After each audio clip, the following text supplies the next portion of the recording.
લોકસભા ચૂંટણીમાં ઉમેદવારો મત માંગવા માટે નવા પેંતરા અપનાવી રહ્યા છે ત્યારે પાટણ લોકસભા બેઠક પર કોંગ્રેસના ઉમેદવાર ચંદનજી ઠાકોરે પણ મત માંગવા માટે નવો પેંતરો અપનાવ્યો। ચંદનજી ઠાકોરે પોતાના નિવાસસ્થાને મળેલી રબારી સમાજની ભરી સભામાં પાઘડી ઉતારી મત માંગ્યા। ચંદનજી ઠાકોરે પાઘડીની લાજ ન જવા દેવા રબારી સમાજને આહવાન કર્યું હતું। ચંદનજી ઠાકોરે પાઘડી ઉતારીને રઘુ દેસાઈના હાથમાં આપી હતી અને રઘુ દેસાઈએ સમાજ આગળ પાઘડી ધરીને પાઘડીની લાજ રાખવા સમાજને અપીલ કરી હતી।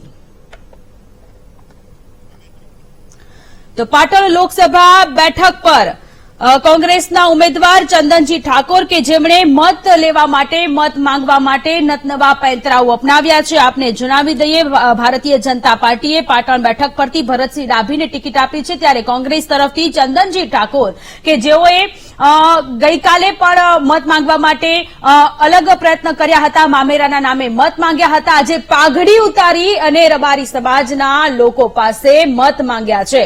સંવાદદાતા હર્ષદ આપણી સાથે જોડાયેલા છે। હર્ષદ, લોકસભાની ચૂંટણીને આડે ગણતરીના દિવસો બાકી છે ત્યારે પાટણ લોકસભા બેઠક પર કોંગ્રેસના ઉમેદવાર ચંદનજી ઠાકોરે મત માંગવા માટે નવો પેંતરો અપનાવ્યો।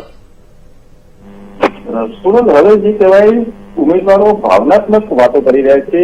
ફરી પાટણ કોંગ્રેસના લોકસભાના જે ઉમેદવાર જે છે ચંદનજી ઠાકોર, તેઓએ રબારી સમાજની જે રાત્રિ સભા યોજાઈ હતી તેમાં તેઓએ પાઘડી ઉતારી અને માગણી કરી હતી કે આ પાઘડીની લાજ જે છે તે રાખવામાં આવે અને આ પાઘડી તેઓએ ઉતારી રાધનપુર ધારાસભ્ય પૂર્વ ધારાસભ્ય રઘુભાઈ દેસાઈને આપી હતી। રઘુભાઈ દેસાઈએ સમાજને અર્પણ કરી હતું અને કહ્યું હતું કે પાઘડીની લાજ રાખવામાં આવશે। એટલે સમજી શકાય છે કે ચંદનજી ઠાકોરે પહેલા મામેરાને લઈને મત માંગ્યા હતા, એ પહેલા પણ તેઓ પાઘડી ઉતારી ફરી તેઓ પાઘડી ઉતારી રહ્યા છે। એટલે જે રીતના લોકસભાના ઉમેદવાર છે તેઓએ તેમના વિસ્તારમાં શું વિકાસના કામો કરવાના છે, જીત્યા પછી તે શું લોકસભાના મત વિસ્તારના જે મતદારોને કેવા કામ કરવાના છે, ધંધા રોજગારની કોઈ વાત છે, વિકાસની વાત છે, તે કરવાની જગ્યાએ હાલ પાઘડી ઉતારી રહ્યા છે તો ત્યાં ગામડાના નામે મત માંગી રહ્યા છે।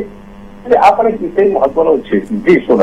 હર્ષદ, સવાલો ઘણા બધા થઈ રહ્યા છે। પાટણમાં ઘણી બધી સમસ્યાઓ છે, રોડ રસ્તાની સમસ્યાઓ છે અને એ સમસ્યાઓને દૂર કરવાના વચન આપવાની જગ્યાએ ઇમોશનલી કાર્ડ રમવામાં આવી રહ્યું હોય તે પ્રકારની સ્થિતિ અત્યારે કોંગ્રેસ તરફથી જોવા મળી રહી છે।